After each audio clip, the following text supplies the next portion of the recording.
ஓம் நமசிவாய. சிவ பக்தர்களுக்கு வணக்கம். இன்றைய பதிவில் நாம் 63 நாயன்மார்களில் ஒருவரான விரண்மிண்ட நாயனார் என்பவரை சிவன் ஆட்கொண்ட திருவிளையாடலை காணப்போகின்றோம். விரண்மிண்ட நாயனார் என்பவர் சைவ சமயத்தவர்களால் பெரிதும் மதிக்கப்படும் 63 நாயன்மார்களில் ஒருவராவார். விரண்மிண்ட நாயனார் வேளாண் தொழில் செய்து வந்தவர். திருவாரூரில் சுந்தரமூர்த்தி நாயனார் அடியார்களை வணங்காது சிவபெருமானை வணங்க செல்வதைக் கண்டு கோபமடைந்தார். சிவபெருமானையும் சுந்தரமூர்த்தி நாயனாரையும் சைவ சமயத்தை விட்டே புறம் தள்ளுகிறேன் என கூறினார்.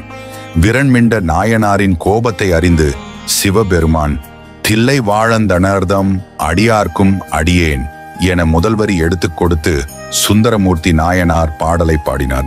விரண்மிண்ட நாயனாரின் புராணம் விளங்குகிறது. விரண்மிண்ட நாயனாரின் வாழ்க்கை புராணம் இதோ கேளுங்கள். விரண்மிண்ட நாயனார் வேளாண் தொழில் செய்து வந்தவர்.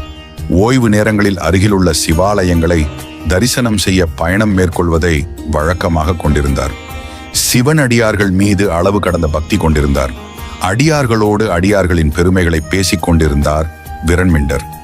திருவாரூர் ஈசனை வணங்க கோயிலுக்கு வந்த சுந்தரமூர்த்தி நாயனார் அடியார்கள் பேசிக் கொண்டிருந்ததை கண்டார்.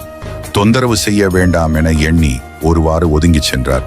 சுந்தரர் அடியார்களை வணங்காது கோயிலுக்கு செல்வதை கண்ட விரண்மிண்டர் கோபமடைந்தார். சுந்தரர் சைவ அடியாரே அல்லர், அவரை சைவ சமயத்திலிருந்து ஒதுக்கி வைக்கிறேன். அவர் வழிபட சென்ற திருவாரூர் தியாகராசரையும் சைவத்திலிருந்து ஒதுக்கி வைக்கிறேன் என கூறினார். விரண்மின்றது அடியார் பக்தியை அறிந்த சுந்தரமூர்த்தி அடியேன் இவ்வடியார்க்கெல்லாம் அடியானாகும் நாள் என்று வேண்டுதல் செய்தார்.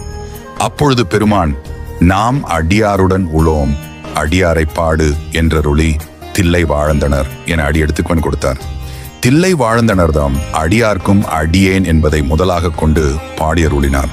இவ்வண்ணம் சுந்தரமூர்த்தி சுவாமிகள் திருத்தொண்ட தொகை பாடுவதற்கு காரணமாய் அமைந்த விரண்மிண்ட நாயனார் சிவபெருமான் அருளால் திருவடி நிழலை அடைந்து கணநாதராய் விளங்கும் பேற்றினை பெற்றார். மேலும் நமது அகிலேஷ் டிவோஷனல் சேனலை சப்ஸ்கிரைப் செய்யாதவர்கள் சப்ஸ்கிரைப் செய்துவிட்டு இப்புராண கதைக்கு ஒரு லைக் செய்துவிட்டு சிவனே போற்றி என காமெண்ட் செய்யுங்கள் நண்பர்களே. ஓம் நமச்சிவாயம்.